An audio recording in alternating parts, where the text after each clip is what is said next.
Era uma vez uma formiga que se encantava com uma cigarra.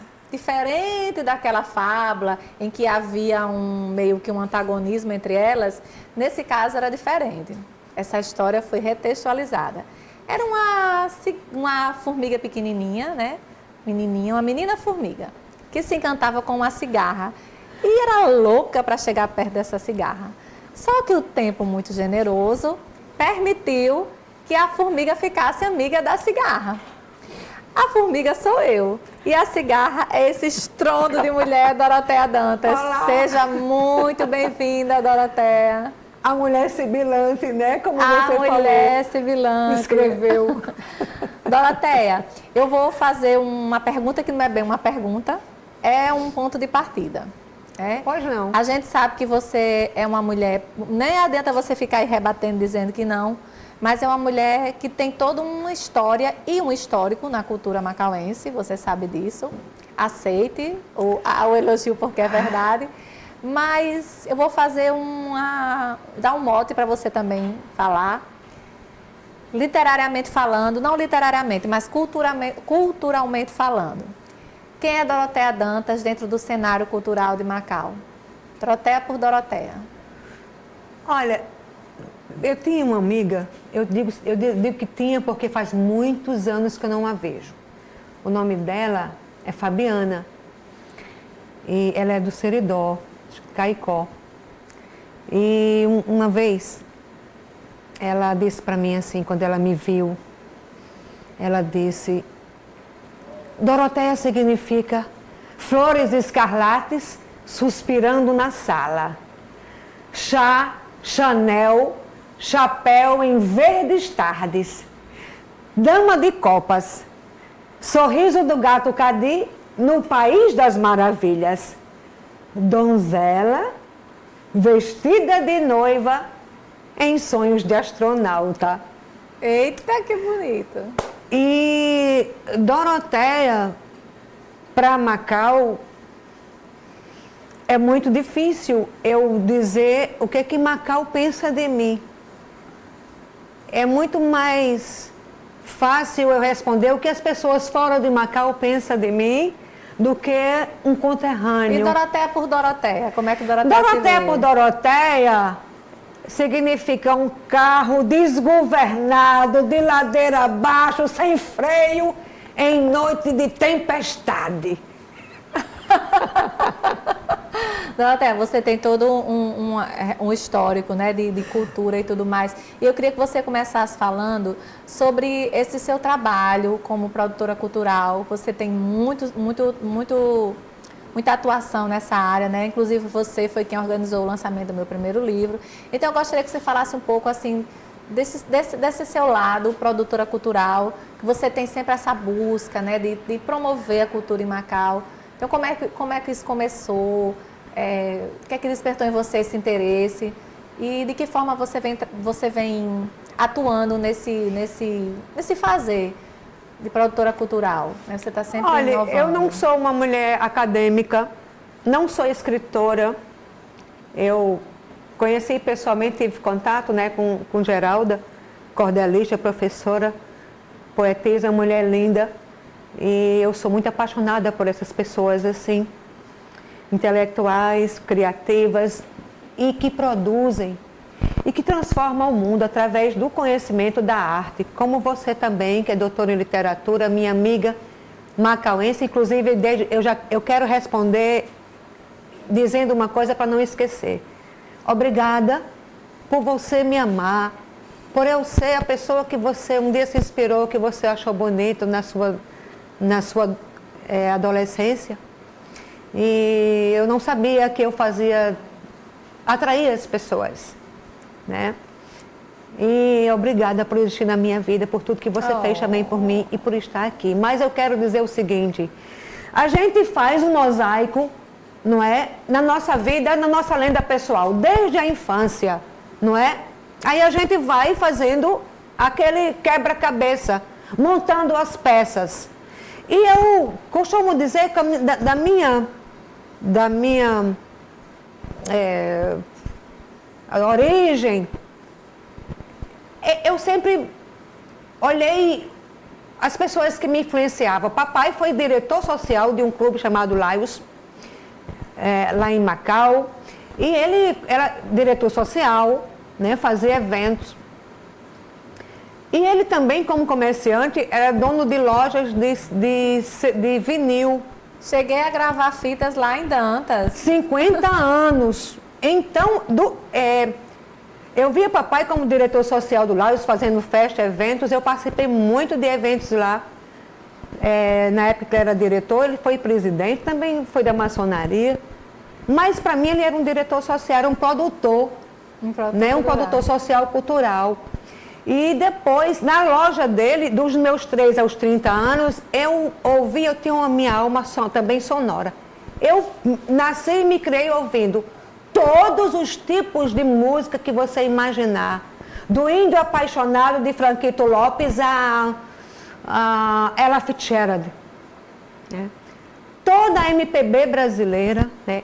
Música popular brasileira, cantoras do rádio, todas as formas de música que você imaginar, do rock mais barra, pesada, ao década romântica, eu ouvi e ficou aqui em mim. Então, eu tenho essa alma sonora. Por conta disso, dessa influência do meu pai, eu comecei a gostar de música e de artistas. Então, e papai, como diretor social, depois me convidaram para ir no Laios, quando eu amadureci, para fazer crônica social. E eu comecei a apresentar eventos lá. Entrei na rádio, já fui radialista, disc jockey, a Rádio Salinas de Macau, fui pioneira da rádio, como em vários jornais de Macau da minha época, da década de 80 até os anos 2000. Então eu fiz muito evento, eu comecei como cronista, apresentando os eventos, que naquela época no Laios Clube tinha aquelas orquestras, eram festas maravilhosas. É verdade. E apresentei festa com J. Epifânio, com Adalberto Rodrigues, com os maiores colunistas e cronistas do Rio Grande do Norte. Toninho Silveira. Cheguei a trabalhar com o Toninho aqui em Natal, num programa. Ele tinha o programa Versátil. E dentro do programa dele tinha um quadro chamado Doroteia Responde, que era um quadro bem reverente, mas isso já foi bem depois. Então, assim, eu sempre gostei de estar perto das pessoas que eu sentia que eram lindas, poderosas. Era quem trabalhava com arte, com poesia. Quando eu via Gilberto Avelino, por exemplo, ali, meu querido, amado, ele que me deu o título de Cigarra do Sal. Sim. Então ele macauense, eu amava ele demais, desde muito cedo, e ele gostava de mim. Ele tinha um hábito de, quando estava em Macau, porque ele viajava muito, tinha família também em Natal, ele ia para o pôr do sol, lá na ponta de Imburanas, e às vezes ele me chamava para ir com ele. Eu achava ele sempre muito lindo, elegante. Além de ser intelectual, escritor, poeta, e ele gostava de mim, queria minha companhia.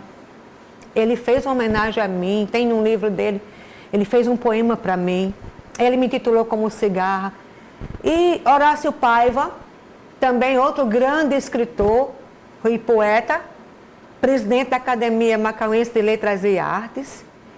Convivi com Alfredo Neves, também outro grande escritor, artista plástico. Então eu sempre gostei dessas pessoas e comecei a fazer produções para eu me manter perto deles, aprender com eles, me sentir importante no meio deles, entende? Então eu comecei a fazer eventos. Na década de 80 eu trouxe Espanta Jesus para Macau, Davi Cunha, meu grande amigo. Sinto muita saudade de Davi, até me emociono. Eu sempre gostei muito de arte. Eu nunca esqueci da primeira peça teatral, que foi com Gesiel Figueiredo, quando ele foi a Macau. Eu assisti, me apaixonei por Gesiel Figueiredo, outro monstro sagrado do Teatro Potiguar. E quando eu vi aquelas performances de Gesiel Figueiredo, eu me apaixonei por ele. Eu disse, eu quero ficar nesse mundo artístico. E eu fui muito massacrada por mamãe, porque eu gostava do mundo das artes. Que ela me queria médica, advogada, né? Veterinária, juíza. Essas profissões chiques que todo mundo... Ninguém diz que... O que é que você quer ser quando crescer? Ativista cultural. Eu não vejo ninguém falando sobre isso. O que é que você quer ser? Eu quero ser artista plástica. Eu quero ser escritora. Eu quero promover as pessoas que vivem no mundo invisível, que é escritor, que fala uma coisa tão bonita num papel, e eu gostaria que ele realizasse o sonho dele. Eu queria realizar o sonho dessa pessoa, salvar esta pessoa que quer ser escritor. E poucas pessoas têm esse orgulho de dizer: eu quero ser produtora cultural, ativista cultural, para promover o escritor, o artista plástico, o músico, compositor. E aí você sentiu esse desejo de trabalhar com isso? Foi acontecendo? É uma coisa natural, porque eu não conseguia sair desse lance, entendeu? Eu até estudei, fui bem... Eu tive bons estudos, eu estudei na escola doméstica de Natal, fui interna. Imagina a escola doméstica. Papai na sua investiu época. muito e mamãe na minha educação, entendeu? Eu poderia já ter saído de lá, passado no vestibular e ser uma mulher muito importante para a sociedade nesse sentido, de ser médica, juíza, não sei o quê, mas eu não quis nada disso. No mesmo período que eu fiz vestibular, o meu irmão fez, o mais velho ano que eu, o Sérgio Dantas, ele muito conservador, muito... Aí ele é um grande neurocirurgião. Sérgio Adriano Fernandes Dantas é meu irmão. Eu não sei se isso, para ele saber que eu estou aqui no ar, nesse programa maravilhoso, não é legal para ele. Eu não sou referência a dizer, eu sou irmã do Dr. Sérgio Dantas. Mas ele levou a vida a sério. E você também levou dentro da sua Não sei por quê, porque eu fiquei com a fama de cigarra de La Fontaine. Quando o Gilberto Avelino me chamou de cigarra, aí eu disse: poeta, você está me chamando de desocupada? Porque a cigarra era uma mulher que só filosofou na vida. Não queria, é como se não quisesse trabalhar, né? Aí ele: não cigarra, porque na época eu escrevia para o jornal Moçoroense, no caderno de encartes, que falava sobre Macau, região salineira, falava sobre... E eu sempre fui muito polêmica. Eu nunca fui água com açúcar. E eu sou uma mulher que eu não gosto de agradar. Eu acho que a pessoa agradável, ela é muito desagradável. Concordo. Me cansa, me dá preguiça. Eu acho que isso não é uma realidade. Entendeu? E às vezes eu gosto até de provocar. Eu sou provocadora. Eu sou uma mulher que eu adoro provocar. Mas aí ele disse: me diga uma coisa. Não, é porque você fala muito. Você é muito provocadora, você faz muito barulho, você incomoda. Sibila. Sibila. Você é sibilante. Aí, porque eu incomodo? Isso eu disse no meu texto, né? Você disse no seu texto. Você disse, por isso, que eu sapateava na cara da sociedade. Isso que a cigarra faz, sibilar, né? Sibilar, o que ela faz de melhor. E eu continuo sapateando na cara da sociedade. Eu gostaria de voltar um pouco nesse ponto da produção cultural. Eu olho para você, me dá vontade de dar um cheiro no seu olho. Você gostou? Eu fiz uma maquiagem maravilhosa. Foi Imirtes. Pronto. Maravilhosa, Eu minha queria amiga. voltar um pouco desse trabalho de produção cultural, porque Macau é uma cidade muito carente. Eu costumo dizer, não sei se você concorda comigo, você pode discordar também, mas eu lembro de época de criança que Macau tinha ainda uns festivais de música, uns festivais de poesia, né? Uma época bem fecunda, anos 80 e tal.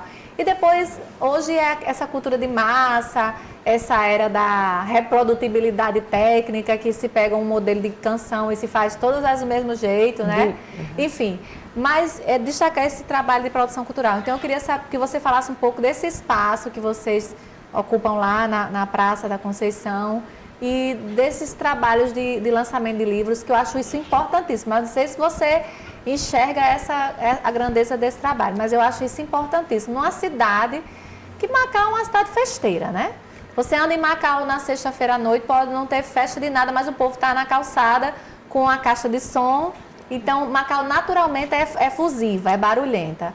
Mas carece de cultura. Pois é. Pois é, mas como é que tem sido esse trabalho que você tem feito? Pegando essa deixa das pessoas na calçada com a caixa de som. Mas raramente, ou quase nunca, você vê uma pessoa na calçada com livro, sentada com livro na mão. Então, é a grande resistência. Porque se você for olhar pelo lado do capitalismo e de você sobreviver, eu passaria fome.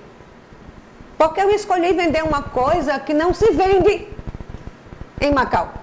É livro. Entende? Eu estou ali no sebo primeiro porque foi Dona Tânia Fonseca, minha grande amiga, dona do café M. Marias. Por favor, eu gostaria até que você me permitisse falar sobre a M. Marias, que é um café que, em 2016, ela me convidou para abrir lá um espaço cultural. Ela já tinha um café, mas ela precisava de algo mais.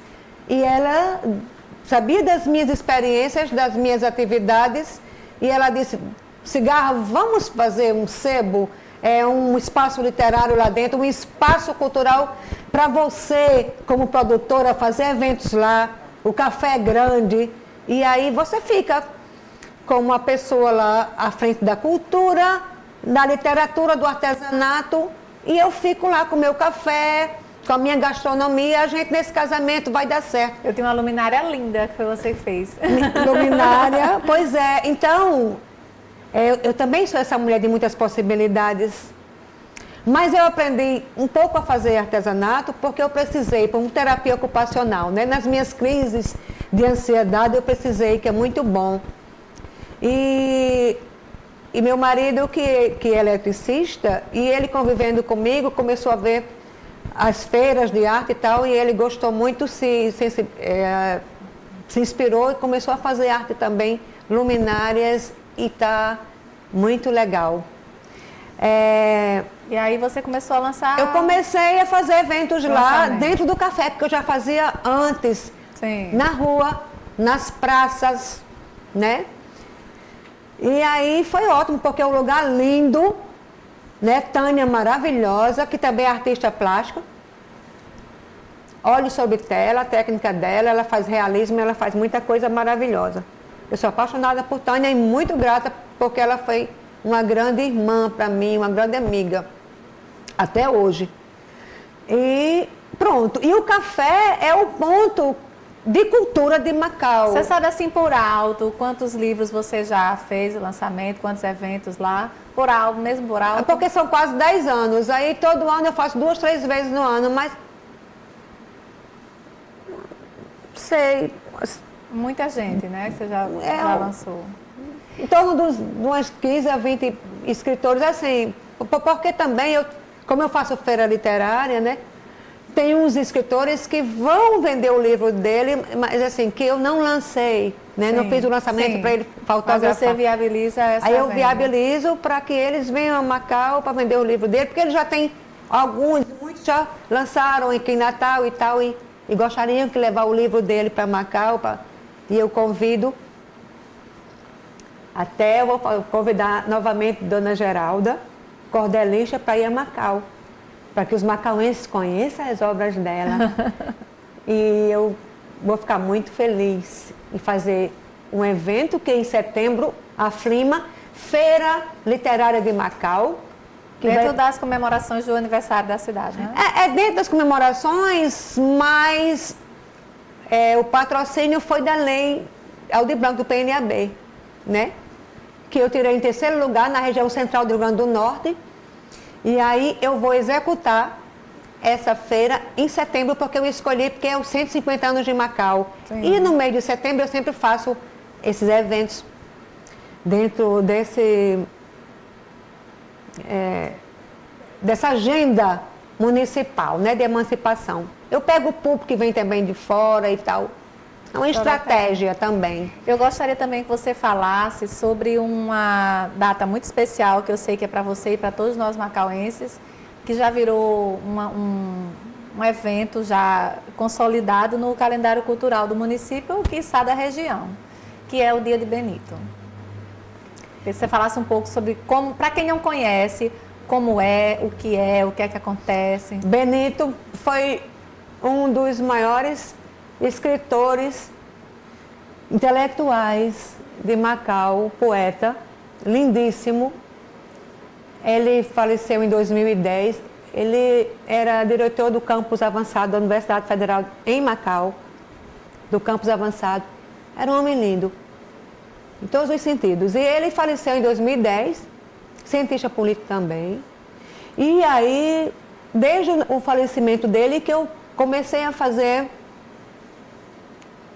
um tributo a Benito em 2011, a partir do mês de abril, que é o aniversário dele, 21 de abril, e comecei a fazer eventos, intitulado Dia de Benito, evento cultural. Depois de uns 3 anos, 4 anos na luta, conversei com outros produtores. Valdemir Nunes era secretário na época de Cultura, e nós falamos com 2 vereadoras, e essas vereadoras, elas fizeram lei, deixa eu lembrar o nome, uma delas foi secretária de Educação no Macau, Magali Marcelino, e a outra foi vereadora lá, hoje é secretária, acho que de Assistência Social. Jerusa. Jerusa Oliveira. Então, uma fez uma lei para instituir Benito como o patrono da educação municipal, que foi a Magali, que na época ela era da educação, desculpa. E a outra fez, do dia 21 de abril, o dia do natalício dele, o dia da cultura, o dia de Benito Barros. Pronto, de lá para cá. E aí eu nunca parei de fazer esse evento. Entrou no calendário oficial, todo gestor que entra lá, independente de bandeira política, tem que cumprir o calendário oficial, gostando ou não de cultura, ok? Tem que fazer. Tem que fazer. E eu fiz outra coisa muito massa. Ponto, e Benito, então aí já virou uma coisa maravilhosa. Todo ano acontece. Declamações, shows, danças. Macau tem dança contemporânea, Macau tem teatro, né? A companhia Amangoa, de Max Kennedy, né? Tem companhia de dança, temos artesanato, mulheres do artesanato, aí juntamos todas essas e fazemos, manifestações artísticas, né? Eles participam, entendeu? Agora tem outro dia que foi muito lindo e que eu devo a você, que eu fui a única produtora que fiz no Rio Grande do Norte o Dia da Literatura Potiguar. Sim. Lá em Macau, que não houve uma celebração social. Verdade.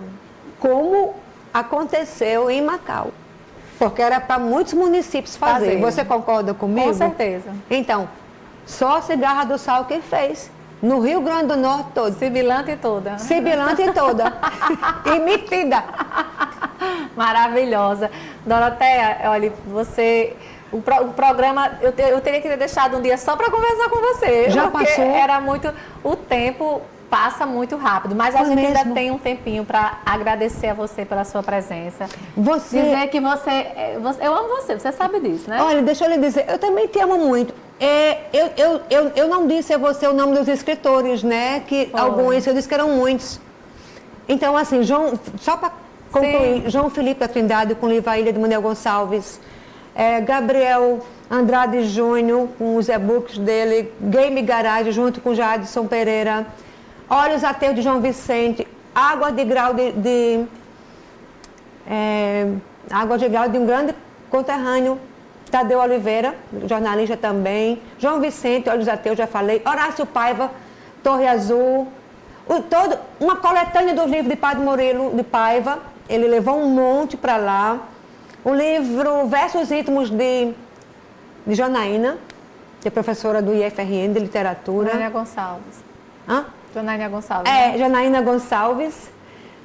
Ai, gente, o livro de João Pedro, evangelista, filho de João Evangelista Macauense, o fotolivro dele, Sal e Mangue, e tantas coisas. Arte sacra, que eu também faço.